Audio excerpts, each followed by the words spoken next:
तूफानी बल्लेबाजी से दिग्गजों को धूल चटाने वाला बल्लेबाज, टेस्ट क्रिकेट में छक्के के साथ खाता खोलने वाला पहला भारतीय खिलाड़ी, आईपीएल इतिहास में सबसे बड़ा स्कोर बनाने वाला भारतीय बल्लेबाज, खिलाड़ी जिसके नाम है रणजी ट्रॉफी में सबसे तेज शतक लगाने का रिकॉर्ड, जो है 13 शतक लगाने वाला तीसरा सबसे युवा भारतीय बल्लेबाज।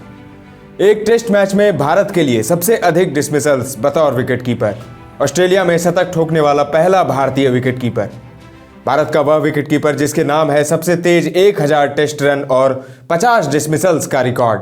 दोस्तों, विश्व क्रिकेट में वैसे तो एक से बढ़कर एक खिलाड़ी हुए, लेकिन सबकी अपनी पहचान है, एक खास स्टाइल है खेलने का, जिस वजह से उस खिलाड़ी की एक छवि बन जाती है। यही कारण होता है कि हर एक का अपना एक पसंदीदा खिलाड़ी होता है। जिंदगी हो या क्रिकेट, जो बेखौफ होकर रहता है उसे कभी परेशानी नहीं आती, बल्कि वो उस स्थिति में अपना सर्वश्रेष्ठ देता है। लोग ऐसे लोगों से प्रेरणा लेते हैं और सलाम करते हैं। भारतीय क्रिकेट की जहां तक बात है, यहां तो धुरंधर बल्लेबाजों की फौज है। इस देश ने 100 शतक लगाने वाला बल्लेबाज दिया है और यहीं से 6 गेंदों पर 6 छक्के लगाने वाला बल्लेबाज निकला है। आधुनिक युग में भी एक से बढ़कर एक बल्लेबाज हैं जो उनकी विरासत संभाल रहे हैं, लेकिन आज हम जिस खिलाड़ी की बात करेंगे वो इस युग का शायद सबसे खतरनाक बल्लेबाज है। ऑस्ट्रेलिया और उसके गढ़ गाबा में 24 साल के इस लड़के ने धो डाला और भारत को सीरीज जितवा दिया। दक्षिण अफ्रीका की खतरनाक पिच और घातक गेंदबाजी के आगे भी जिसके पांव ना लड़खड़ाए और शतक ठोक दिया। ऐसे बल्लेबाज की बात करने वाले हैं जो अकेले विरोधी टीम पर भारी पड़ जाता है, जो अपने अजब गजब तरीकों से दिग्गज तेज गेंदबाजों का सर चकरा देता है। विकेट के आगे तो इसका खेल निराला है ही, विकेट के पीछे भी यह कमाल करता है। अब आप सोच रहे होंगे, विकेट के पीछे और बल्लेबाजी? जनाब, हम बल्लेबाजी की बात नहीं कर रहे हैं। विकेट के पीछे यह खिलाड़ी ग्लव्स लगाए और चश्मा पहने बल्लेबाजी कर रहे बल्लेबाजों को चकराता है। किसी भी बल्लेबाज के लिए आसान नहीं रहता वहां खड़े रहना जब पीछे यह खिलाड़ी हो, खासकर जब गेंदबाज मध्यम गति का हो और स्पिनर हो तो क्या कहने। विकेटों के पीछे इस खिलाड़ी की फुर्ती देखने लायक रहती है। चक दे क्रिकेट की खास पेशकश चक दे क्लिक्स में आज बात हो रही है टीम इंडिया के स्टार बल्लेबाज और विकेटकीपर ऋषभ पंत की। आज के अंक में हम आपको ऋषभ पंत के जीवन के कुछ जाने अनजाने और अनछुए पहलुओं को जानने की कोशिश करेंगे। ऋषभ पंत का जन्म 4 अक्टूबर 1997 को उत्तराखंड के रुड़की शहर में हुआ था। उनके पिता का नाम श्री राजेंद्र पंत और माता का नाम श्रीमती सरोज है। पंत की एक बहन भी है जिनका नाम साक्षी पंत है। पंत की स्कूली पढ़ाई लिखाई उत्तराखंड में ही हुई, लेकिन अच्छे प्रशिक्षण के लिए राजधानी जाना जरूरी था। ऋषभ पंत जब 12 साल के थे तो वो वीकेंड पर मां के साथ दिल्ली जाते थे, जहां सोनेट क्रिकेट एकेडमी में तारक सिन्हा पंत को क्रिकेट की तालीम देते थे। तब पंत और उनकी मां को दिल्ली के मोतीबाग स्थित गुरुद्वारे में रहना पड़ता था। वर्ष 2005 में पूरा परिवार दिल्ली आ गया। ये फैसला इसलिए लिया गया क्योंकि पंत को क्रिकेट खेलना था और पंत के क्षमता को पिता ने पहचान लिया था और इसीलिए उनका ही फैसला था दिल्ली आने का। कोच सिन्हा ने सुझाव दिया कि पंत को राजस्थान में अंडर 13 और अंडर 15 क्रिकेट खेलने के लिए जाना चाहिए, लेकिन कोई फायदा नहीं हुआ। तब ऋषभ पंत के मेंटोर ने उनको अपनी पूरी बैटिंग टेक्निक बदलने को ही कह दिया ताकि पंत एक बेहतर बल्लेबाज बन सकें। पंत के क्रिकेट जीवन का टर्निंग पॉइंट आया जब वो दिल्ली की तरफ से असम के खिलाफ अंडर 19 खेल रहे थे। पंत ने पहली पारी में तो 35 रन ही बनाए, लेकिन दूसरी पारी में उन्होंने 150 रन बना दिए और टॉप स्कोरर बन गए। पंत भी अपनी इस पारी को अपने करियर के सर्वश्रेष्ठ पारियों में से एक मानते हैं। 1 फरवरी 2016 को अंडर 19 वर्ल्ड कप के दौरान ऋषभ पंत ने नेपाल के खिलाफ 18 गेंदों में अर्धशतक ठोककर तहलका मचा दिया। यह उस लेवल पर सबसे तेज अर्धशतक था और पंत ने उसे बनाकर क्रिकेट वर्ल्ड में सनसनी मचा दी थी। वो यही नहीं रुके। 2016-17 रणजी सीजन में महाराष्ट्र के खिलाफ उन्होंने एक पारी में 308 रन बना दिए और फर्स्ट क्लास क्रिकेट में 13 शतक लगाने वाले भारत के तीसरे सबसे युवा बल्लेबाज बन गए। 8 नवंबर 2016 को झारखंड के खिलाफ मुकाबले में पंत ने 48 गेंद पर शतक ठोक दिया। पंत ने रणजी ट्रॉफी इतिहास का सबसे तेज शतक बना दिया था।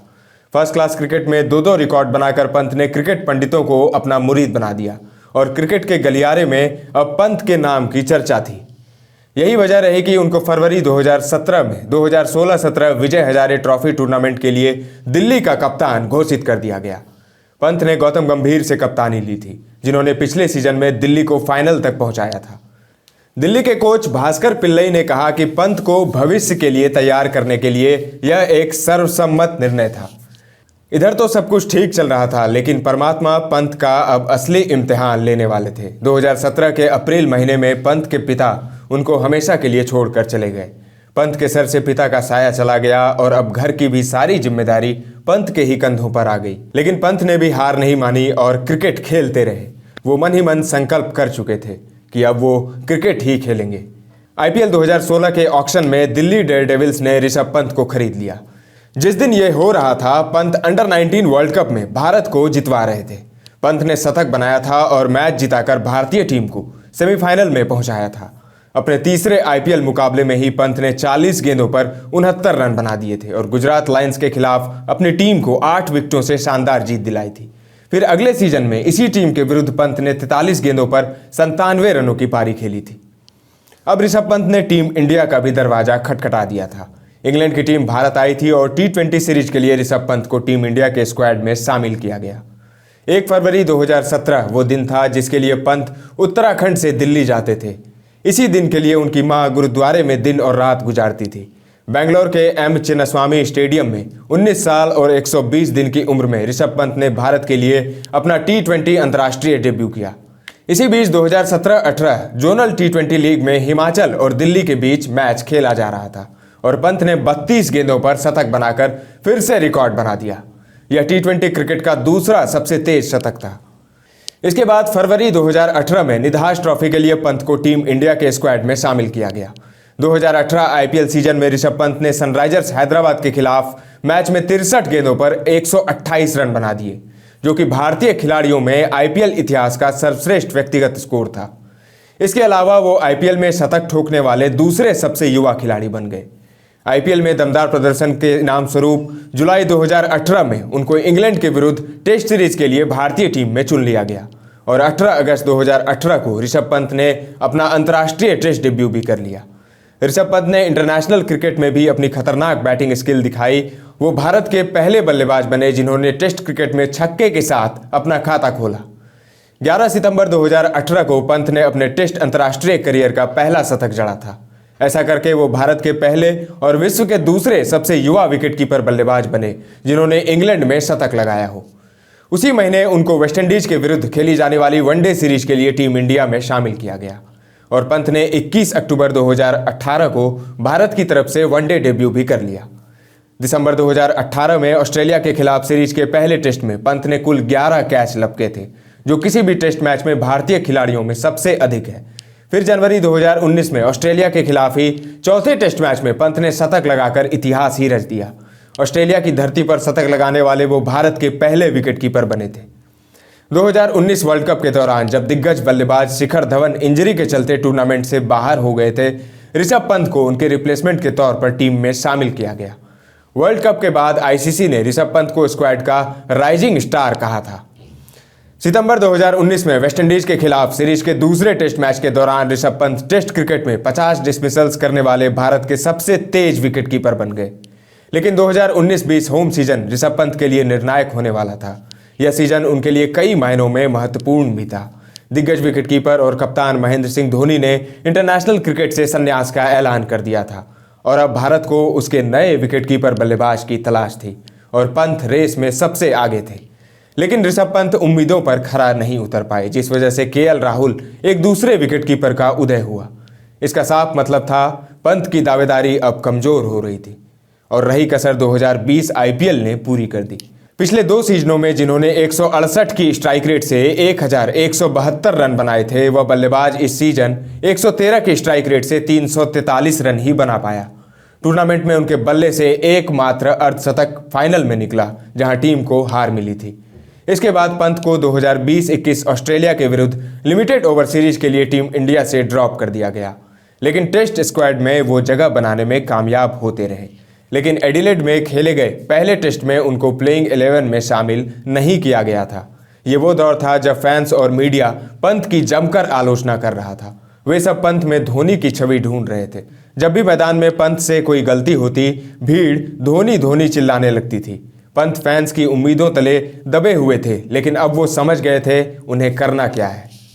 सीरीज के पहले टेस्ट में भारतीय टीम दूसरी पारी में सिर्फ 36 रनों पर ऑल आउट हो गई थी और पहले इनिंग में अच्छी बढ़त के बावजूद टीम को 8 विकेटों से हार का सामना करना पड़ा था। इसके बाद मेलबर्न में खेले जाने वाले दूसरे टेस्ट मैच के लिए ऋषभ पंत को रिद्धिमान साहा की जगह शामिल कर लिया गया। मेलबर्न टेस्ट में तो पंत पहली पारी में 29 रन ही बना पाए, लेकिन सिडनी टेस्ट की वो पारी पंत के क्रिकेट करियर में मील का पत्थर साबित हुई। भारत को अंतिम दिन मैच बचाने के लिए 97 ओवर खेलने थे, लेकिन पंत ने काउंटर अटैक करते हुए 118 गेंदों पर 97 रनों की पारी खेल डाली।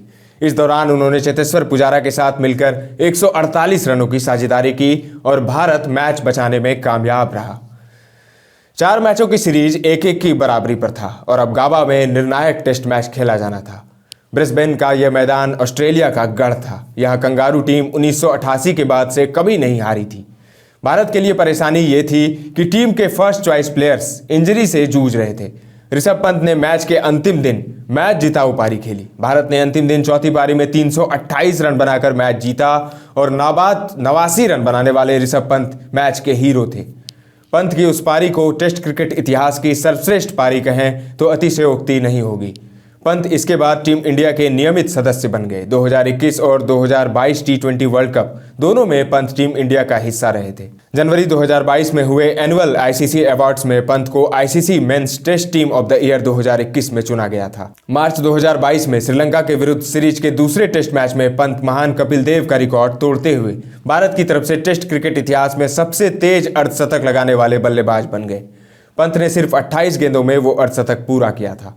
मई 2022 में जब दक्षिण अफ्रीका की टीम लिमिटेड ओवर सीरीज खेलने भारत आई थी, पंत को T20I सीरीज के लिए टीम इंडिया का उपकप्तान बनाया गया था। लेकिन पहले मैच से एक दिन पहले ही कप्तान केएल राहुल इंजरी की वजह से बाहर हो गए थे। तब पंत ने टीम की कप्तानी की थी। 24 साल 248 दिनों के ऋषभ पंत किसी भी T20 मैच में भारत की कप्तानी करने वाले दूसरे सबसे युवा कप्तान बने थे। जुलाई 2022 में इंग्लैंड दौरे पर ऋषभ पंत ने अपने वनडे अंतर्राष्ट्रीय करियर का पहला शतक भी ठोक दिया। वो 125 रन बनाकर नॉट आउट रहे।